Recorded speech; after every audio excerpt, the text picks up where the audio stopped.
Assalamualaikum warahmatullahi wabarakatuh. Innal hamdalillah nahmaduhu wa nasta'inuhu wa nastaghfiruh wa na'udzu billahi min shururi anfusina wa min sayyiati a'malina. May yahdihillahu fala mudilla lahu wa may yudlil fala hadiya lahu. Asyhadu an la ilaha illallah wahdahu la syarika lahu wa asyhadu anna Muhammadan abduhu wa rasuluh. Allahumma shalli sallim wa barik ala Muhammadin wa ala alihi wa barik wasallam ajma'in. Amma ba'd. Jamaah rahimakumullah, kembali kita duduk bersama dalam majelis ilmu kita yang malam Rabu, di mana pembahasan kita masih pada bab rukun Islam. Pada malam hari ini kita akan menuntaskan atau menyimpulkan tentang rukun Islam, di mana kita sudah menyelesaikan daripada rukun-rukun di dalam rukun yang kelima, yaitu rukun haji. Sudah selesai, kita sampai di tertib. Maka begitu kita selesai membahas tentang bab haji dengan rukun-rukunnya, di mana perintah sesungguhnya wa'atimul hajja wa umrata lillah itu sesungguhnya adalah sempurnakan hidup, perilaku hidup, kemudian bersihkan jiwa kita. Jadi kalau secara arti yang mendalam adalah perintah menyempurnakan baik jasad atau lahir kita atau zahir kita dan batin kita. Wa'atimul hajja wa umrata lillah. Kemudian rangkaian-rangkaian di dalam rukun Islam itu, kalau yang pertama ada yang disebut dengan persaksian. Orang banyak menyebut ini dengan dua kalimat syahadat atau syahadat. Maka rukun Islam itu bahwasanya Islam itu adalah cara atau jalan. Untuk siapa jalan ini disiapkan? Maka jalan ini disiapkan untuk orang-orang yang beriman. Maka kaitannya nantinya Islam dan iman itu kaitannya. Seumpama ada sebuah jalan, kemudian jalan itu diberi nama. Nah, maka analogi rukun Islam itu adalah cara kita untuk kembali. Ada beberapa tahapan. Yang pertama, kuntu kanzan makhfiyan, itu disebutkan bahwasanya Allah menciptakan makhluk semua apapun karena Allah ingin dikenal, sehingga makna daripada rukun Islam yang pertama adalah persaksian, adalah syahadat. Maka yang pertama dahulu Allah ingin dikenal. Allah informasikan dengan cara persaksian. Allah mengambil setiap proses di dalam penciptaannya itu dengan persaksian, di mana roh dimintai persaksian pada kalimat ana antallah. Kemudian penciptaan makhluk atau manusia berikutnya, ketika air dikeluarkan diambil lagi persaksiannya dengan kalimat bala syahidna. Nah, kemudian setelah air tadi diproses menjadi diri manusia, kemudian manusia pun dimintai persaksian. Inilah yang disebut dengan dua kalimat syahadat. Maka yang pertama ini adalah Allah ingin dikenal. Kemudian ketika Allah memerintahkan semua makhluk agar mengenalnya, maka Allah memerintahkan lagi untuk menemuinya. Jadi rukun Islam yang kedua itu adalah Allah memerintahkan untuk setiap makhluk agar menemuinya. Inilah yang disebut dengan as-salatu mi'razul mu'minin. Jadi sembahyang itu kan tugas. Setelah persyaratan yang pertama itu adalah kita sudah mengenal Kan urutannya tuh. Yang pertama syahadat. Berarti kita harus menyaksikan dulu dan berani menyatakan. Setelah itu baru Allah memerintahkan, temui aku.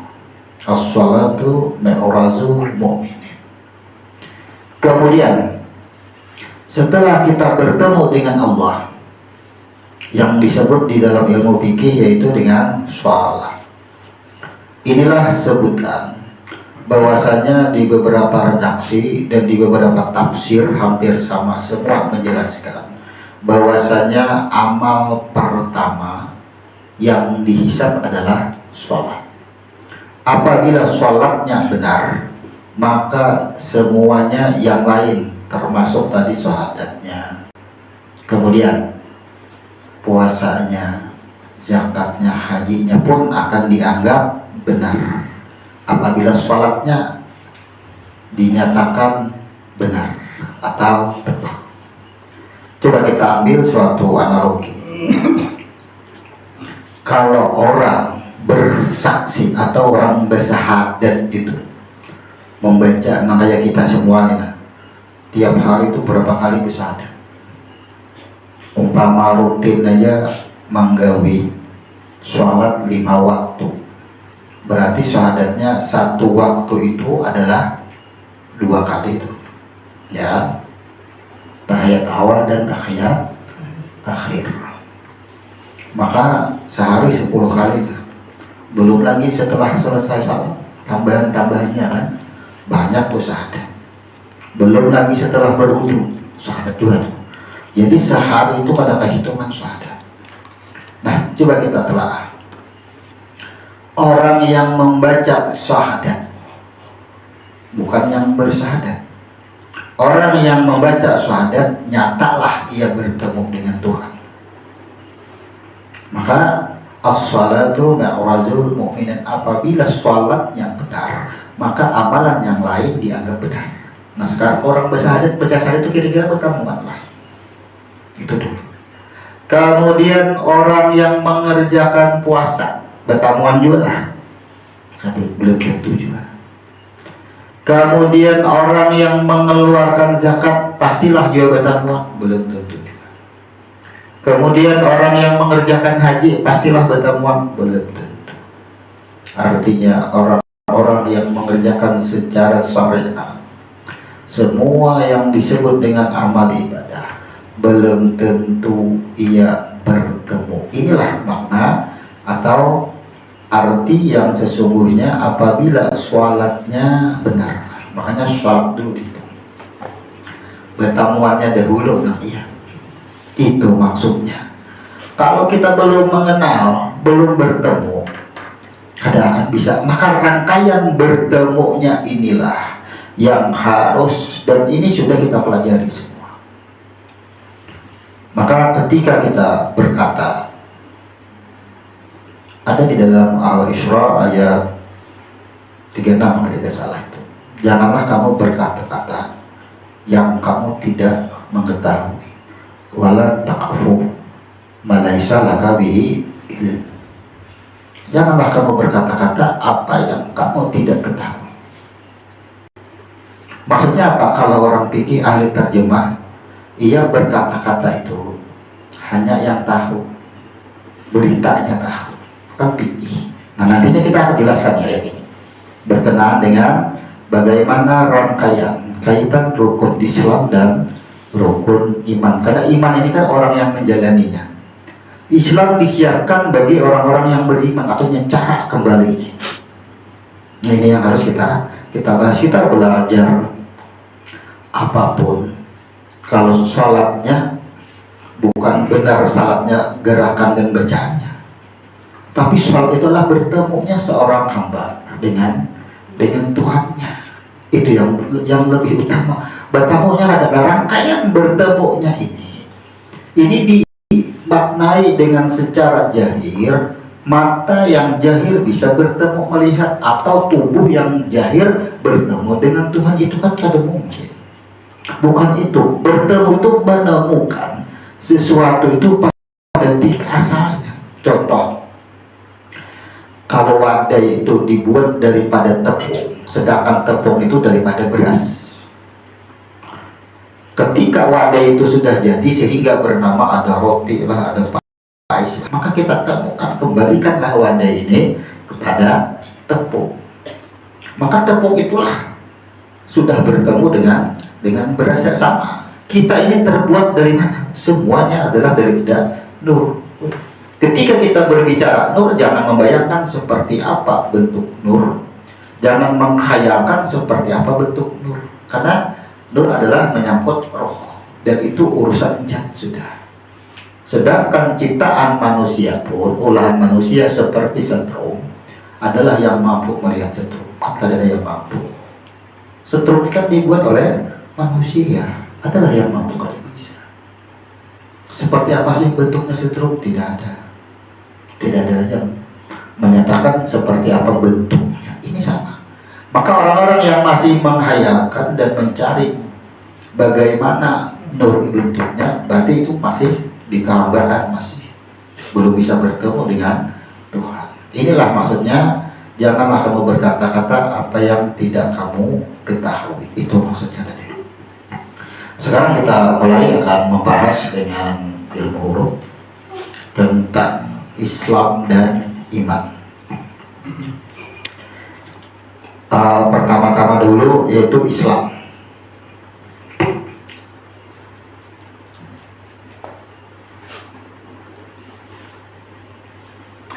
Islam, apa artinya Islam? Secara bahasa Islam ini disebut dengan berserah diri. Berserah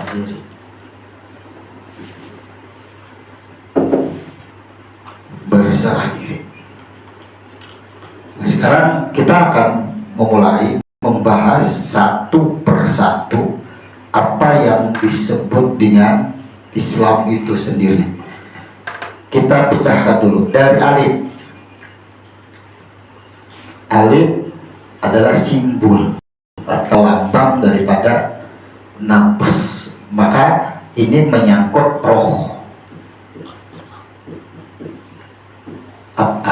atau pekerjaannya.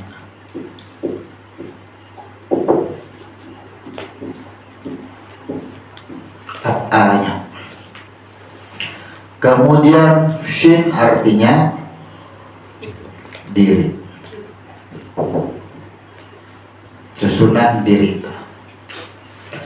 Kemudian lam artinya makhluk. Mim artinya jiwa. Nah, sekarang bagaimana secara fikih orang mengartikan Islam dengan arti berserah diri, kayak apa rumusnya tuh, sehingga Islam bisa dikatakan berserah diri. Kita pelajari dari huruf alif. Alif itu kan simbol lambang. Maka alif ini disimbolkan pada tempat keluarnya napas pada makhluk, yaitu hidung. Oh, jadi alif itu hidung. Maka bagaimana kita bisa mengartikan dengan simbol alif ini? Coba kita perhatikan. Ketika tangan kita bergerak, tangan bergerak, tuduhannya pasti tangan yang bergerak, ya. Sekarang ujar hidung, ujar alif, tutup hidung, jangan behinak, lawas-lawas, hilang napasnya, kada lagi keluar, kaulah tangan bergerak. Berarti siapa yang bergerak tadi? Tangan lah. Itu maksudnya. Ketika telinga kita mendengar, ya kan, ujar telinga, aku yang mendengar. Ini kan napas pekerjaannya. Maka af'al atau pekerjaannya nih sama dengan roh, atau disebut dengan nyawa pada manusia. Jadi alif itu sama dengan roh. Coba sekarang, ketika mata melihat, mata mengakui yang melihat, tersebut rohnya. Berarti siapa yang melihat tadi? Sekarang ketika kita mendengar suara dari speaker itu, speaker yang mengaku ia yang berbicara. Kita hentikan sini. Adalah keluar suara sama. Ada keakuan. Sama diri kita ini, sama itu. Selama ini siapa nih? Ketika berbuat, melihat, mendengar.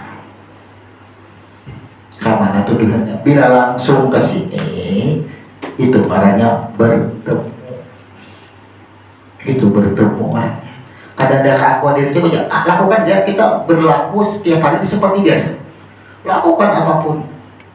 Kawalah ketika kaki kita melangkah. Kawalah kaki ini mengakui, betisku jaga kayaknya ada betisku ini juga ada harapannya. Kawalah lagi. Ya kan? Berarti adanya nyawa tuh. Ujar nafas gawianku. Ketika tangan bergerak, tangan mengakui ujar nafas gawianku. Itu maksudnya. Kembali langsung ke situ. Kemudian sin diartikan diri. Kenapa sin diartikan diri? Karena alif tiga, Ahad, Ahmad dan Adam. Nah, siapa yang menjadi diri? Tuh, roh juga lah. Coba kita cek. Ketika roh ini dihembuskan, nah, ya kan? Kemudian bernama, diberi nama Ahmad. Pancarannya disebut lagi Nur Muhammad. Jadilah alam semesta sampai jadi diri kita ini. Berarti diri adalah wahanku juga. Saikuman nih gawianku juga. Kan itu maksudnya. Kemudian diri ini kan bentuk diri kita nih, kulit, daging, ya kan? Nah, maka yang berbentuk diri ini disebut makhluk. Semua nang di kita Tuhan itu disebut makhluk apa aja. Jadi makhluk ini secara umum ini masuk ke dalam lagi khusus. Ada khusus banyak juga, kan disebut diri. Di dalam diri ada nama lagi. Di dalam nama itu ada bentuk lagi, ada rupa lagi. Laki-laki lah, bibinian lah, tuha lah, anom lah. Ya kan? Bentuk, nama, dan rupa. Di dalam diri ada bentuk, nama, dan rupa. Bentuk, nama, dan rupa bisa sapi, bisa kambing, semuanya ini. Terus sama semua. Bisa batu, bisa pohon.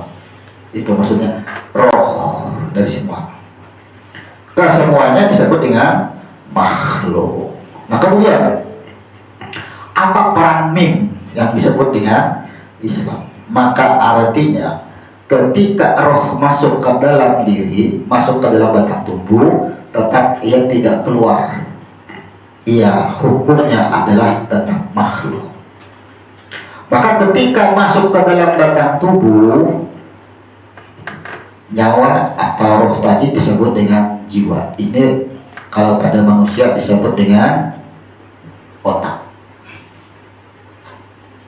Nah, sekarang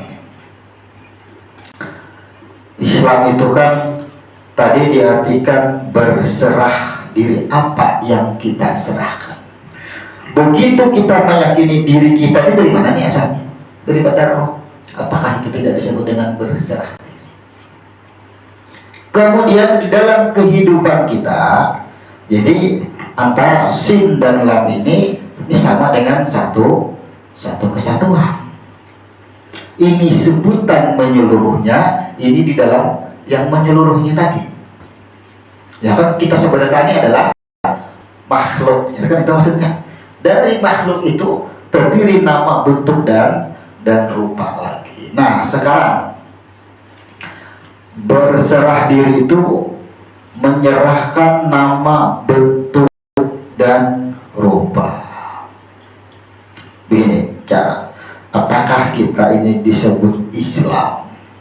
Ya kan?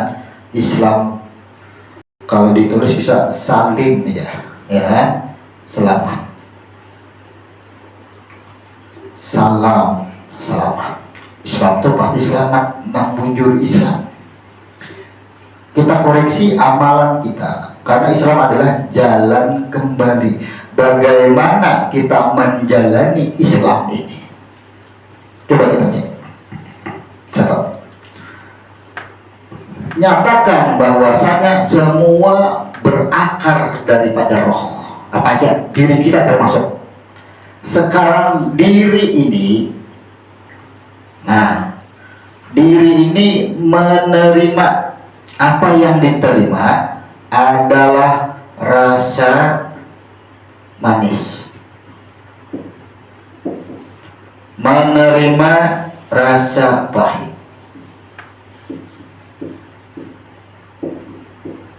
menerima senang, kesenangan, menerima susah, dan lain-lain. Tuh, yang disebut Islam itu seperti apa praktiknya sekarang ini? Ketika menerima rasa manis, dari mana asalnya rasa manis kira-kira? Kan terpatahkan sudah dari huruf alif. Gimana sih? Adakah yang tidak daripada nurnya? Ya kan? Ini harus prakteknya kita. Ketika menerima rasa pahit itu dari mana? Ketika menerima senang, susah, ini kan rasa semuanya nih. Nang mengadakan manis siapa, pahit siapa, siapa nang menyandang rasa ini semua, bisalah ini nang menyandang, yang merasakan. Bila kita yang merasakan mengakui ini semuanya, berarti lepas rohnya. Mana nang rasa ini semuanya? Di mana adanya rasa? Nah, disinilah ketika manusia ditimpakan kebahagiaan atau kehidupan yang luar biasa, boleh jadi ia menjadi kufur, boleh jadi ia menjadi seseorang yang lupa diri. Karena apa? Karena merasa ini. Tapi kalau yang merasakan ini kan bentuk apapun, huruf, kesemuanya ini ada huruf, ada suara. Coba ya, huruf dan suara itu diciptakan dari apa? Otomatis dari mana? Nur. Nah, leburlah diri kita ada semuanya. Coba, itu artinya berserah diri, itu namanya kembali. Nah, yang jadi pembahasan itu kan praktiknya. Seperti apa praktik kita sekarang? Karena kita ini belajar hukum lah rata-rata. Bila dapat musibah, berwudu, sembahyang, berdoa, meminta dengan Tuhan. Kira-kira ketika dapat musibah, meminta sesuatu yang ketika musibah tadi kita terima, kira-kira sembahyang itu bertemu Tuhankah, menemui musibah? Kayak apa tekniknya, tipsnya? Kita itu disebut benar-benar Islam yang selamat. Kayak apa tekniknya? Inilah yang harus kita jalani. Nah, sekarang begini. Ketika kita diterima, nih bentuk ini masalah, ya kan? Anggap aja disebut masalah juga. Nah, tuh masalah semuanya nih, manis, pahit, senang, susah, dan lain, semuanya disebut masalah. Ya kan? Masalah semua. Apa yang pertama-tama? Kita ikuti dalil. Ya kan? Apakah ya Tuhan, kamu tidak berpikir? Afala ta'qilun, afala tatafakar. Nih, serahkan. Jadi bila kita dapat masalah, diperintahkan dahulu semua masalah dari kesemuanya ini arahkan ke sini. Berpikir dahulu kita. Itu bagaimana cara berpikir. Arahkan dahulu, ya, jiwa ini berpikir.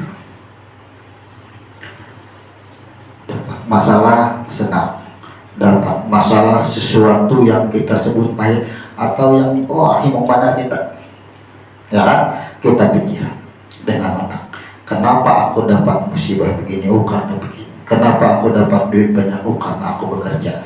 Mulai otak silakan dulu berpikir, silakan berpikir. Ketika ia sudah berpikir, tadabbur. Tadabburnya, coba, karena kita sedang memiliki keilmuan sekarang. Ini semua judul. Diri kita adalah judul. Di mana perbedaan antara diri dengan rasa manis, rasa pahit, senang, susah adalah perbedaannya. Kan berbeda pada nama, bentuk, dan rupa, sama bahannya yang ini juga. Nah, ya, ketika kita mengetahui sama bahannya ini juga daripada nur. Nah, otak, ya kan? Ketika otak ini berpikir, tafakur, berarti yang menggunakan akal. Maka ini naik ke jiwa. Jiwa akan mentadaburi. Tadabbur itu berarti yang menghantarkan,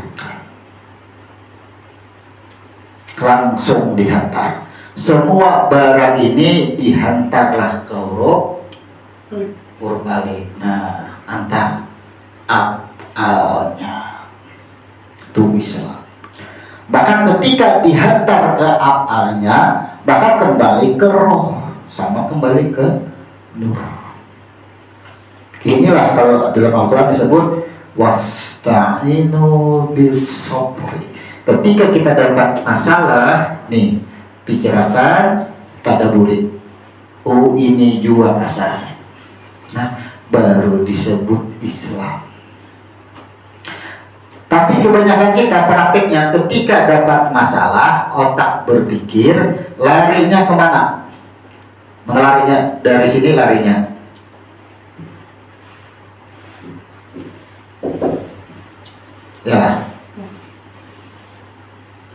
ya, Tuhan menyuruh tuh wasta'inu bis sabr. Kembali saksikan dahulu. Jadi sebelum sholat ini ke sini, inilah yang disebut dengan sabar. Sabar dulu. Sabar itu berarti kita mempersaksikan diri kita, mempersaksikan yang kita terima, mempersaksikan yang kita rasakan. Saksikan diri kita, nyatalah bahwa diri kita daripada roh. Saksikan rasa yang kita terima, nyatalah rasa itu adalah daripada roh. Itu artinya berserah diri. Itu disebut dengan Islam. Selamat kita. Jangan langsung sholat. Apabila langsung sholat, maka di dalam sholat akan bertemu dengan masalah. As-sholatu mi'rajul mu'min. Bila kita dapat masalah, langsung ke sini, fawailul lil musallin. Di dalam sholatnya, ia hanya mengingat masalah. Coba ya, rasakan situ. Ini doa akhirnya istidrak. Sembahyang tagambul. Coba, apa aja masalah yang kita terima, kita pikirkan yang mana? Berpikir atau karena terjadi begini. Kenapa aku dapat duit? Kan aku berusaha. Ya, naik ke dalam. Janganlah berkata mengikuti yang kamu tidak mengetahuinya. Sekarang tahu ada kita. Semua yang kita rasakan dan diri kita di mana sana. Coba kembalikan ke situ. Afalnya, kalau bahasa fikih takdirnya, qadarullah ya. Begitu menerima apapun qadarullah. Ketetapannya, ketentuan. Itulah maksudnya. Coba rasakan itu. Setelah itu baru kita sholat. Kenapa? Karena diri kita sudah kita hantar, Masalah sudah kita hantar ketika kita sholat, kan ada lagi yang mengganggukan di antar barangnya sudah berdahulu. Itu tipnya, itu cara. Inilah yang disebut dengan Islam. Ini kehendak kita. Kalau kita sudah rukun Islam, karena diperintahkan untuk menyempurnakan diri dan perilaku. Amal kita itu yang harus kita sempurnakan amal semua. Nah, coba prakteknya. Rasakan praktek kita itu. Apa sih selama ini? Kenapa sembahyang itu kita terganggu? Karena kita Allahu Akbar di dalam sholat ada yang kita minta. Apa yang kita minta? Di dalam sholat kita meminta rasa manis. Di dalam sholat kita meminta rasa atau menghindari rasa pahit atau meminta kesenangan. Lepas ayatnya. Yang disebut Islam itu hantar berdahulu hanya gawi sembahyang. Itu maksudnya hantar. Jadi bila kita menerima masa langsung aja hantar kepada Allah. Duduk sembahyang kita ada lagi menemui Allah. Bagaimana menemui Allah? Maka di dalam sholat itu hanya mengembalikan diri, menghantarkan diri, jangan lagi masalah. Ia sudah kembali, jangan lagi berbuat di sini. Ini kesempurnaan adalah bentuk kesempurnaan diri kita. Makanya wasta'inu bis-sabr, hanya was-shalah, hanya diperintahkan adalah sholat dahulu. Karena mau begitu orang ditimpa masalah, Allah tidak memerintahkan untuk sholat, tapi sabar. Sabar itu artinya mempersaksikan, ada huruf ba-nya. Ba adalah persaksian, saksikan diri engkau, saksikan masalah yang engkau terima, siapa diri engkau, siapa masalah itu, maka kembali ke sini. Apalanya pekerjaannya juga. Nah, di mana yang harus kita pikirkan lagi? Maka lenyaplah pikiran kita. Karena kita pikirkan lagi, jiwa tidak lagi terpengaruh karena sudah kita hantar sembahyang, ya nikmat sembahyang. Itu yang kita hantar, itu harusnya kita hidup. Ini yang disebut dengan Islam yang selamat. Islam itu hanya berserah diri. Yang disebut berserah diri itu pasti selamat. Makanya bilanya sudah Islam, kalimatnya adalah salim. Tuh, selamat. Keselamatan itu rumus selamat. Karena caranya itu. Nah, sekarang coba kita perhatikan. Di dalam praktik keseharian, Islam hanya terpaku pada bahasa terjemah baik hadis maupun Quran. Janganlah kamu berkata wala taqfu ma laysa laka bihi ilm. Janganlah kamu berkata apa yang kamu tidak tahu. Sekarang begini, ketika kita ditimpa rasa senang, wah bahagia, ada yang bertanya, kenapa nih kita bahagia? Bakal iya, alhamdulillah, aku ya dapat rezeki. Boleh berkata seperti itu, tapi kita di dalam disebut dengan hati. Hati itu apa? Nih, kita gambar hati. Ini hati lah. Nah, kita turuti hati. Nah, gambar ini kan. Di dalam hati itu ada yang disebut dengan lub. Nah, nih lub. Lub ini yang ada bercampur apa-apa. Disebut dengan hasil yang dihasilkan oleh jakainya listrik adalah sentrum. Ada campurannya. Maka naik ada yang disebut dengan fuad. Jadi low fuad. Fuad ini melihat.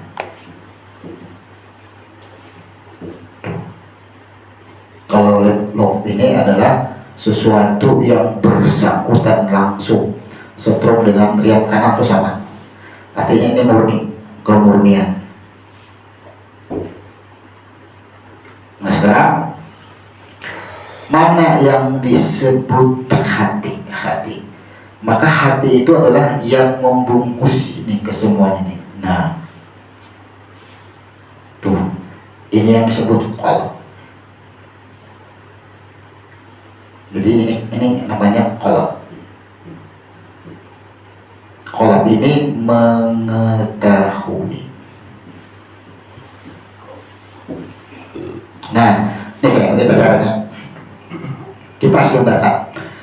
Ketika kita ditimpakan kesenangan, misal dapat duit banyak, senang kan? Wah, bahagia banget. Bolehlah kita berkata, alhamdulillah aku hari ini aja dapat rezeki. Boleh berkata itu. Tapi kita tahu bahwasanya duit adalah rohnya, diri kita adalah rohnya. Adanya duit karena akalnya, pekerjaannya semua boleh karena kita hati itu mengetahuinya. Itu maksudnya wala taqfu malaisa laka bihi ilm. Itu maksudnya janganlah kamu berkata-kata yang kamu tidak mengetahuinya. Itu nih.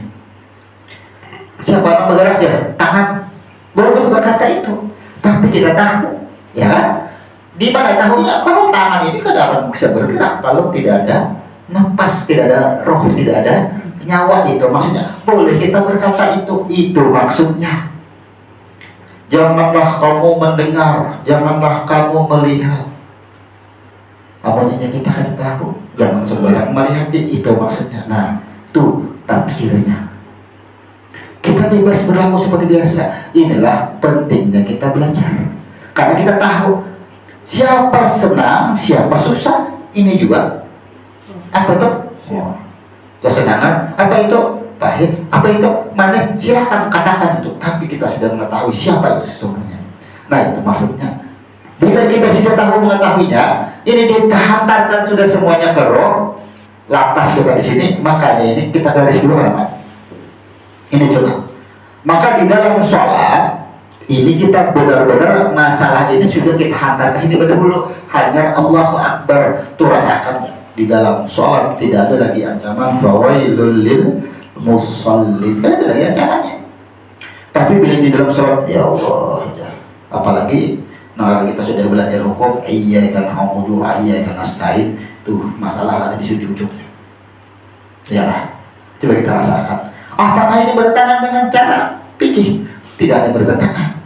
Kenapa? Karena diri kita ini ketika kita Allahu Akbar. Nah sekarang ketika Allahu Akbar, kan kita tadi sudah hantar. Siapa yang berkata Allahu Akbar, siapa yang bergerak Allahu Akbar, nih orangnya nih. Ini sudah dihantarkan belum? Kan sudah dihantar. Di Allahu Akbar. Janganlah kamu berkata yang tidak kamu ketahui. Sekarang ketika kita mengucap Allahu Akbar, tahu kada? Itu siapa yang mengucap Allahu Akbar? Allahu Akbar, tangan diangkat, tahu kada? Tangan ini siapa? Kenapa tangan bergerak ke atas? Itu siapa yang menggerakkan? Tanganlah sekarang. Ketika kita bergerak Allahu Akbar, boleh kada kita? Maka kalimat Allahu Akbar itu sudah pengembalian, itu berserah diri, sudah tetap menyerahkan diri. Maka ketika iyyaka na'budu wa iyyaka nasta'in, siapa tadi yang pertama? Siapa tadi yang perlu? Nah di situ lembur kada? Tidak. Kenapa? Pembuka Allahu Akbar ini sudah bulik, sudah semua. Maka yang hadir setelah Allahu Akbar itu tidak ada lagi dunia. Kita tahu Allahu Akbar, iyyaka na'budu wa iyyaka nasta'in di ayat 4 hadir. Misalnya dengan berbagi sepeda, hadirlah sepeda. Sepeda itu siapa? Kembalilah sudah ke roh sepeda. Boleh sebut saja, silahkan. Itu malahnya selamat. Tapi kalau kita menyebut tidak mengenali, tidak mengetahui yang disebut sepeda itu apa, Itu yang pada selamat Islam. Itu bukan Islam. Islam yang selamat itu adalah ia berkata tapi ia tahu. Tahu itu sumber akalnya itu. Sedangkan orang yang menjalani yang disebut Islam pasti adalah orang yang beriman. Alif, Mim, dan Nun. Ini aja. Setelah Al-Fatihah ini juga hurufnya Amin. Ya, yang menjalani Islam ini ya orang yang beriman. Tapi kan mungkin kita bahas iman malam hari ini. Kenapa sangat panjang. Kita praktikkan, kita rasakan aja dulu dalam kehidupan keseharian kita, bagaimana kita menjalani yang disebut Islam.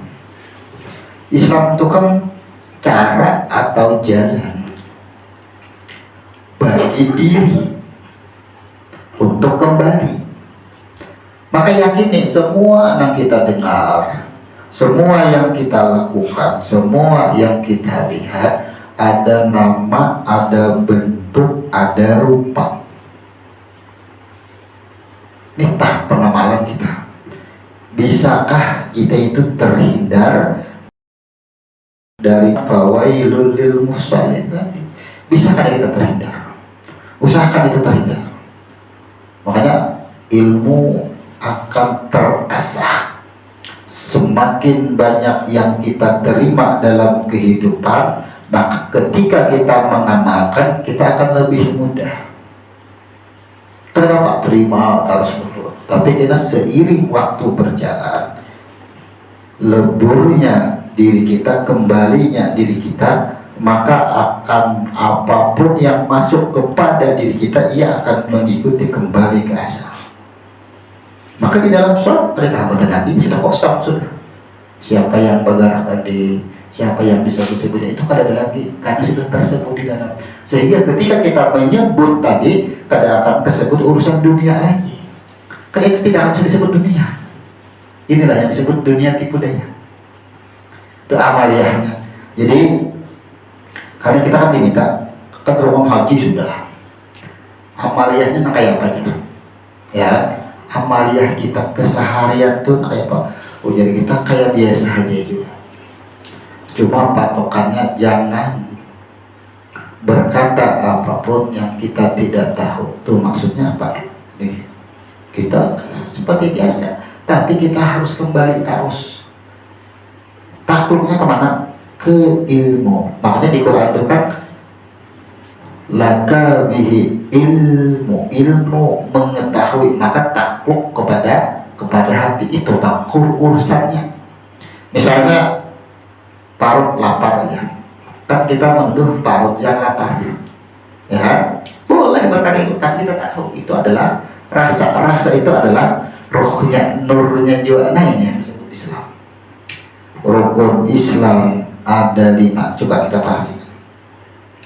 Pertama, ketika kita ditimpakan masalah, baik kesenangan maupun kepahitan, pertama-tama Allah memerintahkan rukun Islam yang pertama dahulu tunaikan. Ketika dapat masalah, Allah mintai persaksian dahulu. Tuh, bukan membaca syahadat. Saksikan diri engkau yang menerima masalah, saksikan masalah tadi, rincikan kembali kada? Kembalilah sudah. Ya, setelah kembali, rukun Islam yang kedua diperintahkan sholat. Hanya temui aku. Kembalikan ini dulu, saksikan. Bila sudah kita menyaksikan dan itu nyata, sholat disebut dengan bertemu. Nah, bagaimana orang-orang yang selama ini artinya persaksiannya menghayal, sembahyangnya menghayal aja. Kenapa? Perintah Tuhan yang kedua, syaum, disebut dengan puasa. Jadi setelah sholat ada perintah syaum.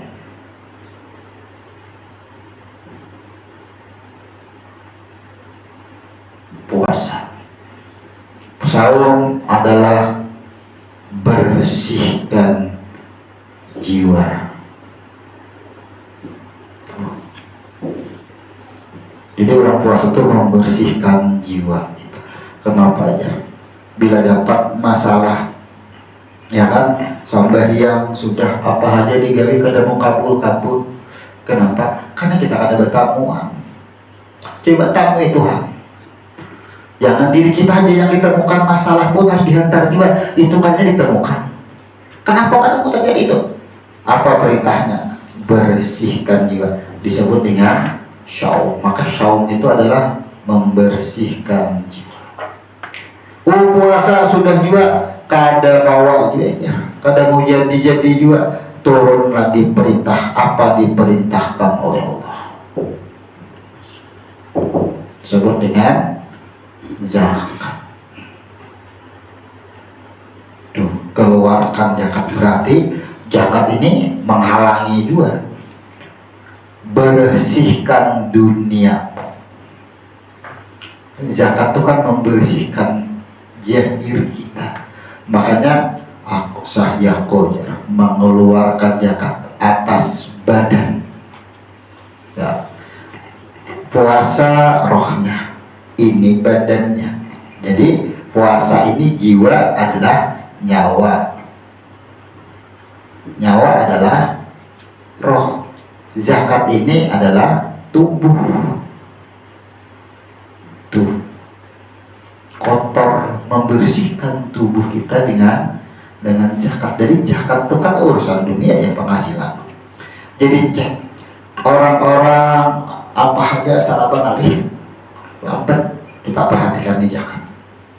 Hukum-hukum tentang zakat, perhatikan itu. Kemudian apa? Zakat sudah ya kan? Kada kawa juga, kada mungkin juga. Allah turunkan, Allah panggil, ya mendapat undangan untuk berhaji. Haji, al-hajj. Inilah terakhir. Ini jalan terakhir menyempurnakan hidup kita atau mengenali diri kita dahulu. Ini jalan terakhir aja. Makanya dari rukun Islam yang 5, haji ini adalah rukun, adalah nang sakit hati, nang tagawi haji. Nih, dalam masa tahun nang tagawi haji, kada bawa. Tapi dalam masa tahun nang 4 ini kada tagawi, ya kan? Puasa, sholat. Ini kan persaksian syahadat, nyaman lah. Ini kada kalau dilepas dari 4 ini. Kalau ini coba biasa aja nih, menanda panggilannya berangkat, nah itu pasti biasa. Kalau jadi beban. Tapi yang ini zakat, puasa, sholat dan persaksian. Maka apabila sholatnya benar, haji, zakat, puasa, semuanya dianggap benar. Di mana benarnya? Karena sholat adalah bertemu. Dari mana rumusnya? Syad, lam, alif, tak marbutah. Syad adalah shin, kha dan dal. Lam adalah mim, kembali pulang ke alif, adalah roh. Ini tempat kembali, inilah jannati. Coba ya. Sholat. Diri adalah hayat. Setiap hayat tanda adalah menerima balasan. Jadi syat ini kita meyakini benar semua atas diri kita tuh, bahwa kita tuh akan ada tempat atau ada balasannya. Siapa yang menerima balasan adalah jiwa. Ya ayatuhan nafsul mutmainnah, wahai jiwa-jiwa yang dahulu yang dipanggil. Lam ini makhluk sebutannya, pada sesungguhnya adalah jiwa. Lalu terputus jiwa. Jiwa adalah sesungguhnya roh. Nih, boleh kepada roh, bertemu pada. Ini diri kita. Ini balasan apa aja, pahit, senang, susah, ini di sini nih. Ada hanya di huruf dal. Sekarang huruf dal itu apa? Aku juga merasakan ini jiwa. Tenang kan kita. Kalau sudah sampai tahu, inilah yang disebut bertemu. Leburlah ke dalam alim seberdarah. Itu ngarannya bertemu. Disebut dengan sholat. Jadi kita simpulkan. Yang pertama dulu kita mempelajari bab haji. Bab haji adalah merupakan rukun Islam yang kelima, di mana perintahnya setiap diri diperintahkan untuk menyempurnakan hidup. Jadi haji ini diperintahkan menyempurnakan hidup dan menyempurnakan cara hidup atau menggunakan kehidupan. Ini sempurnakan hidup, ini adalah tubuh atau dunia. Cara hidup ini yang bisa melakukan itu adalah disebut dengan roh atau nyawa pada batang tubuh. Jadi haji itu keduanya. Itu maksudnya. Perintah haji sempurnakan hidup, sempurnakan cara hidup. Nah sekarang kita rasakan dulu. Kita merasakan di dalam kehidupan kita keseharian itu, saat ditimpa masalah adalah manusia itu yang terbebas dari masalah setiap hari hidup. Kadang mungkin ada bebas. Bahkan setiap hari itu bisa ratusan dan ribuan masalah. Bingung masalah juga. Contoh makan, ya kan? Waktu dalam makan aja masalah, makan itu sendiri masalah sudah. Imbas sudah disuap harus diigut, ya kan? Dikunyah, setelah dikunyah ditelan, setelah ditelan diproses ulang, memikirkan membuang ulang. Adalah manusia itu yang lepas dari masalah ribuan bahkan jutaan masalah setiap hari. Itu masalah semua, itu yang kita hantar, itu yang kita kembalikan. Inilah yang disebut dengan Islam. Semuanya intinya kita simpulkan, apa saja di dalam kehidupan keseharian, laksanakan seperti biasa, berkata seperti biasa, berperilaku seperti biasa. Intinya yang seperti biasa diketahui apa? Semua berasal daripada nurnya atau langsung ke roh naik. Kembalikan ke situ.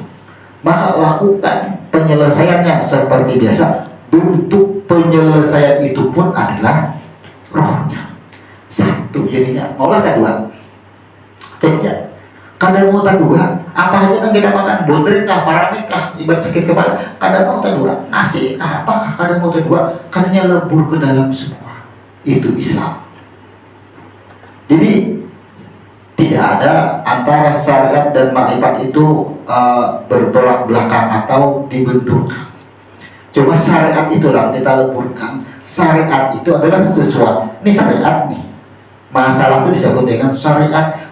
Makrifatnya apa? Kita leburkan syariatnya itu, kita hantar. Itu maksudnya. Dunia itu syariat semua. Sampai yang dan diri kita pun adalah syariat selingkuhan. Ini bagian daripada bagaimana orang-orang yang sudah memiliki ilmu. Makanya kan Al-Isra 36 itu laka bihi ilmu. Jadi tulisannya laka bihi ilmu itu ini ilmu. Tuh, ilmu, tahu.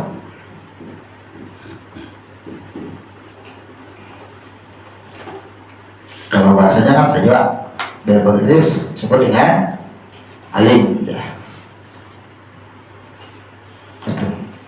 Nah, jadi intinya atau kita simpulkan apa ya, kita boleh seperti biasa, jangan berubah hidup. Cuma kita tahu sudah, itu aja. Tidak ada apapun bentuknya, apa yang kita lihat, warna, habang, hijau, merah, semuanya. Itu hanya nama, ya kan? Merah adalah nama warna. warna itu adalah daripada nurnya semua, hantar itu semua. Maka berlaku seperti biasa, hati sudah tahu, boleh berkata apapun, tapi sudah kita ketahui. Nah, mungkin itu yang bisa kita uraikan di kajian yang singkat di pada malam hari ini. Insya Allah minggu depan kita akan bahas tentang hubungannya dengan rukun iman. Karena buat apa kita rukun Islam? Kalau bahasa fikih kan rukun iman itu kan berarti arti iman itu artinya percaya sungguh-sungguh. Itu jalan. Tapi ada meyakini jalan itu berarti ada percaya ada di iman. Nah sekarang kita tahu dengan rukun Islam, kita tahu mengenali tentang Islam, tapi kita ada menjalaninya. Buktinya apa? Kita berkata, tapi kita kada tahu itu bukan orang yang beriman. Itu maksudnya. Apa orang yang disebut beriman itu seperti apa? Kalau secara pikir, syariat, orang menyebut asal percaya, yakin bahwa Tuhan itu ada. Hanya semata di situ. Kalau kita harus kembali. Nah ini disebut dengan orang yang beriman. Nanti kita akan satukan antara rukun Islam dan rukun iman. Karena Islam dijalani oleh orang-orang yang beriman. Apabila kita menjalani Islam secara benar, itu disebut dengan iman, jadinya mempercayai. Nah mungkin itu yang bisa kita uraikan, kita jelaskan pada malam hari ini di dalam majelis ilmu kita tiap malam Rabu. Insyaallah minggu depan akan kita lanjutkan pada bab rukun iman, memahami rukun iman dengan ilmu huruf. Jadi beberapa tafsir atau kitab tafsir akan kita jelaskan, dan ini tidak akan ditemukan perbedaan. Insyaallah akan kita jelaskan di minggu depan. Seperti biasa kita akan musyawarah atau tanya jawab, silahkan bagi ada yang ditanyakan. Namun sebelum itu kita tutup dulu kajian ini. Subhanallahumma wa bihamdika asyhadu an la ilaha illa anta astaghfiruka wa atubu ilaik.